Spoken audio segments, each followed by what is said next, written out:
GBS को देख लेते हैं। गुडेनबेरी सिंड्रोम फुल फॉर्म इसकी है, ये है क्या? ये डिसऑर्डर है, inflammatory disorder peripheral nervous system का। जैसे कि हमें पता है नर्वस सिस्टम को दो पार्ट्स में डिवाइड करते हैं, सेंट्रल नर्वस सिस्टम और पेरिफेरल नर्वस सिस्टम। सेंट्रल में हमारे पास ब्रेन और स्पाइनल कार्ड आ जाते हैं और पेरिफेरल में हमारे पास क्रेनियल नर्व्स आ जाती हैं और स्पाइनल नर्व्स आ जाती हैं। तो इसमें जो है स्पाइनल नर्व स्पेशली जो है क्रेनियल नर्व्स जो हैं वो टारगेट होती हैं। उस वो और उसी की वजह से फिर जो फर्दर क्लिनिकल प्रेजेंटेशंस होती है, जो साइन एंड सिम्पटम्स होते हैं वो मिल रहे होते हैं। अब ये जो इन्फ्लेमेशन है, ये इन्फ्लेमेशन किस वजह से होती है? ये किसी भी बैक्टीरियल इन्फेक्शन की वजह से हो सकती है, वायरल इन्फेक्शन की वजह से हो सकती है, कोई भी इन्फेक्शन इसकी काज़ हो सकता है।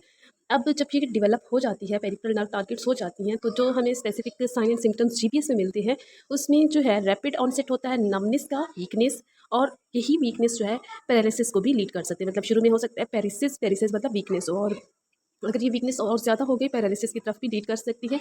लेग्स, आर्म जो मसल्स होते हैं वो ज़्यादा इफेक्टेड होती हैं, और ये असेंडिंग पैरालिसिस होता है। असेंडिंग पैरालिसिस का मतलब क्या है कि शुरू में हैंड्स और फीट जो है वो इन्वॉल्व होंगे, फिर इसी तरह ये ऊपर की तरफ ट्रैवल करेंगे टुवर्ड्स शोल्डर और टुवर्ड्स हिप्स।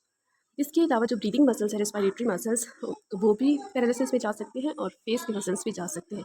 जब ब्रीदिंग मसल्स इन्वॉल्व होंगे तो इसमें पेशेंट की ब्रीदिंग इफेक्ट होगी और हो सकता है पेशेंट को वेंटिलेटर पे शिफ्ट करना पड़े, उससे कोई भी एक्सटर्नल सपोर्ट देनी पड़े।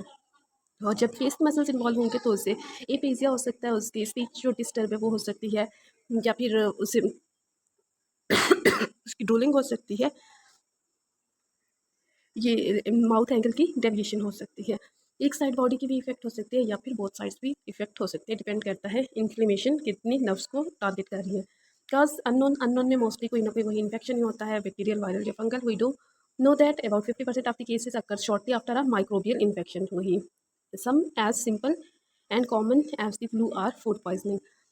ये इतने सिंपल वायरल और बैक्टीरियल से भी हो सकता है। जैसे सिंपल हमें वायरल फ्लू होता है, सीजनल फ्लू, वो भी रीज़न हो सकता है जीबीएस की, या फिर फूड पॉइजनिंग में जो बैक्टीरिया होती हैं तो वो भी लीड कर सकते हैं इस कंडीशन को। डायग्नोसिस में क्या है, 2 टेस्ट इसमें परफॉर्म किए जाते हैं। Lumbar puncture looking for the elevation fluid proteins. जब भी ये होगा तो फ्लूइड प्रोटीन जो है सीएसएफ में, सेरेब्रोस्पाइनल फ्लूइड में, वो ज़्यादा होगा, तो इसलिए लंबर पंक्चर के थ्रू वो सीएसएफ कलेक्ट किया जाता है। और सेकंड चीज़ जो इलेक्ट्रिकल टेस्ट किए जाते हैं नर्व्स के और मसल्स के, ताकि हमें नर्व्स और मसल्स की फंक्शनिंग का पता चल सके वो इंटैक्ट है या नहीं।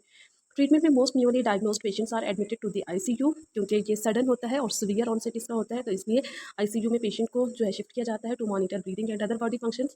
प्लाज्मा एक्सचेंज मोस्टली किया जाता है। हाई डोज आईवी इम्यूनोग्लोबुलिन्स दिए जाते हैं, often help to shorten the GBS. Recovery में अगर आप over 6 month to 2 years are longer and may lead to long term recurrence of the fatigue, exhaustion, abnormal sensation including pain and muscle aches. Recovery में 6 month भी लग सकते हैं या फिर 2 years, और कुछ पेशेंट्स जो है 2 years से ज़्यादा भी ले सकते हैं रिकवरी में। और इसमें कुछ जो है रिकरेंस ऑफ फटीग, एग्जॉस्शन वगैरह, एबनॉर्मल सेंसेशन जैसे कि स्पेशली पेन और मसल एक्स, ये पेशेंट को रह सकते हैं।